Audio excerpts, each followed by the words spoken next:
मैं राजू चौधरी, डिस्ट्रिक्ट मिर्ज़ापुर से।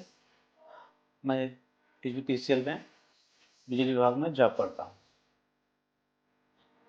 लगभग मेरा 2 से 3 वर्ष हो गए मुझे मेरे राइट साइड ये पूरे हिस्सा काम करना बंद कर देता है, शून्य हो जाता है। लगभग 2 से 3 मिनट 2 मिनट तक शून्य हो जाता है।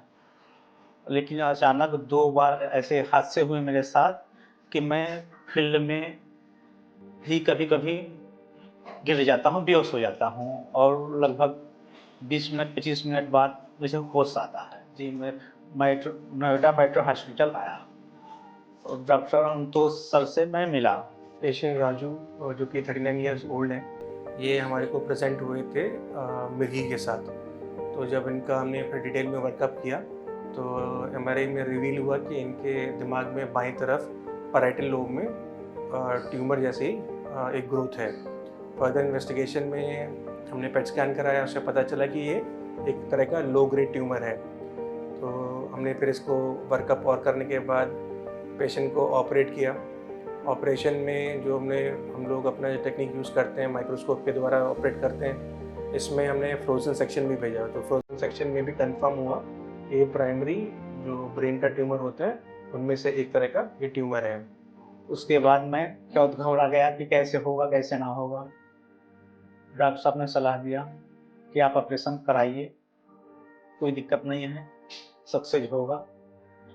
फिर हमने घर वालों को सलाह लिया और फिर निर्णय लिया कि ऑपरेशन कराऊंगा और ऑपरेशन हुआ। और सर ने मेरा ऑपरेशन डॉक्टर अनुज सर ने ऑपरेशन किया और ऑपरेशन सक्सेसफुल रहा। ऑपरेशन के बाद पेशेंट न्यूरोलॉजिकली इंटैक्ट रहे, मतलब उनको कोई हाथ पैर में कमजोरी किसी तरह की कोई डेफिसिट नहीं हुई। जैसा पेशेंट ऑपरेशन से पहले था वैसा ऑपरेशन के बाद है। और फर्दर पेशेंट अब फॉलोअप में है और इनका depending on the biopsy next जो ट्रीटमेंट प्लान है वो रेडियो या कीमोथेरेपी का हो। और अब मैं बिल्कुल ही एकदम स्वस्थ और बढ़िया, मुझे कोई भी परेशानी और दिक्कत नहीं हो रही है। अगर किसी को इस तरह की कोई शिकायत है, सिर्फ सिंपल हेडेक है जो कि दवा से ठीक नहीं हो रहा, मिर्गी आ रही है या कोई और भी सिम्टम्स है, हाथ पैर में कमजोरी, आंखों में धुंधलापन है, वो अपना एक न्यूरो कंसल्टेशन करवाएं और ताकि डिटेल इवैल्यूएशन में पता चले कि कोई अंडरलाइंग प्रॉब्लम तो नहीं है जिसको समय रहते हुए सक्सेसफुली ट्रीट किया जा सकता है।